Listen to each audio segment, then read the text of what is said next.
Should we get to some reviews? Yes, we should. So let's start with Crimson Peak, film directed by Guillermo del Toro. Obviously, we know him from Pan's Labyrinth, which I haven't seen. I can't say I've seen, and obviously Pacific Rim and the 2 Hellboy films, which I love. But he's probably not going to make number 3 for a little while because he hasn't been able to get funding for it.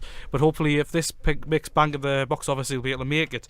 So Crimson Peak basically is a story that's in the aftermath of a family tragedy, where Mia Wasikowska's character is basically he loses her father to a freak murder, and she is sort of fallen in love with one of her. Well, he's sort of an outsider. He's a man. Tom Hiddleston's character. He's come to the city to where Mia Wasikowska's character lives to get funding for his invention, and they fall in love. And she's an aspiring author. She sort of writes ghost stories, so she's very much involved in the occult. And Tom Hiddleston's character is also sort of. Oh no, she doesn't write ghost stories. She writes stories that have ghosts. Stories that happens to have ghosts in them. Yeah. And Tom Hiddleston eventually, he sort of captures her over time, and they fall in love.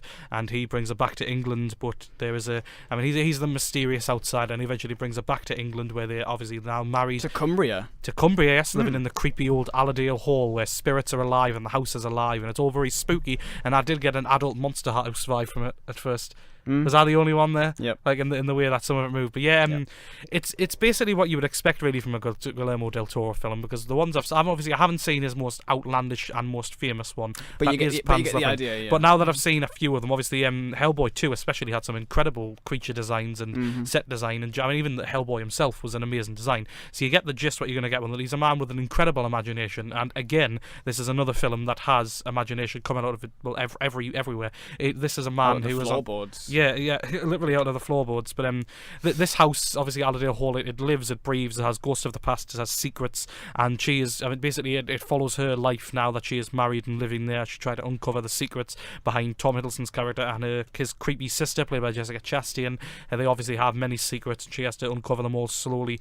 And as it does that, it becomes creepier and creepier. But it becomes quite a big procession in time, because you do get, it's sort of, there's ghosts obviously, and there's danger, but it all starts to become a bit one note eventually, because the same things sort of happen, and it tries to be scary, but it's not really that scary. It's quite like unnecessarily comedic at times. Like it doesn't seem to want to be, but it is, and that for me is a negative of it for certain. But I think for what it is, it looks fantastic. Some great cinematography. It's so well directed. It's nicely paced as well, I thought. But it does feel a bit overlong at times. But I think it was nicely paced for what it does. But you could have cut out a few scenes, and the last 15 minutes are just wow.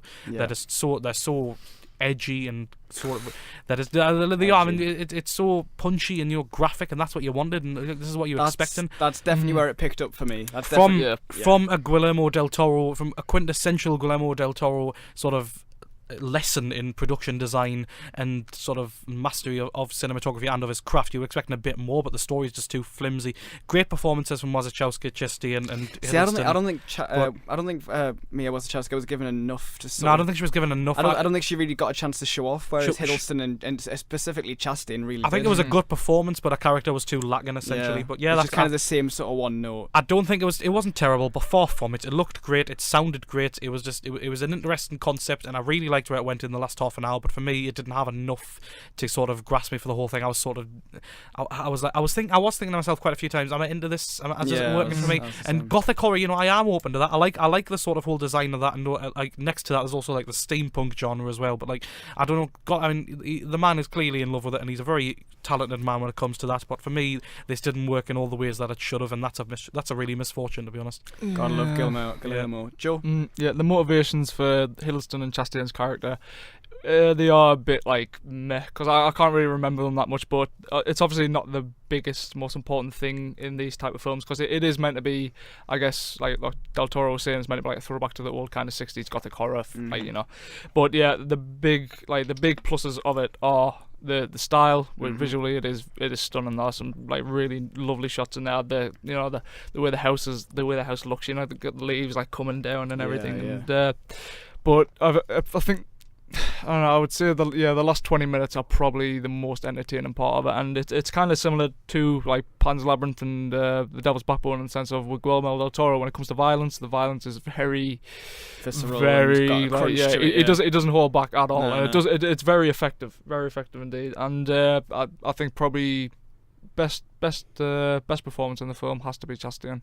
She's very. I love her. She was brilliant in this. She was very Mrs. Danvers like from Rebecca. Yeah. And there was also another kind of Hitchcock throwback there, which is in reference to Notorious, which obviously I can't really spoil what it is, but if you like Hitchcock, you'll get it. And obviously Del Toro loves Hitchcock. And it's a fantastically written script as well. But I think just the dialogue, in terms of the dialogue especially, that's what I mean. Like it is some great sound bites in there. But I think the story itself was just is ill-defined, maybe the right way to put it. I mean, I don't know, ill thought out. I don't know. Just there was a lot of plot holes, and there was like some unnecessary exposition along the time, and a lot of like, this is what's happening now. And there's a lot of like parts where she finds all of the information in the most convenient ways possible. She literally finds all of the information she needs to know about what's going on in one location at one point, and it's a bit of a stretch of the imagination, and but I think it's obviously the way of getting to point A to point B, but I think the story just struggles in trying to tell what it's trying to tell to match the visual style, because if they match the visual style, this would be a truly great film, but it's just not, sadly. I think we're all about the same opinion. Very good looking, but a little bit missing. Yeah. Yeah. It's not terrible, No, I really enjoyed it. It's far from terrible. I really enjoyed it. But stronger script, and it could have been something better.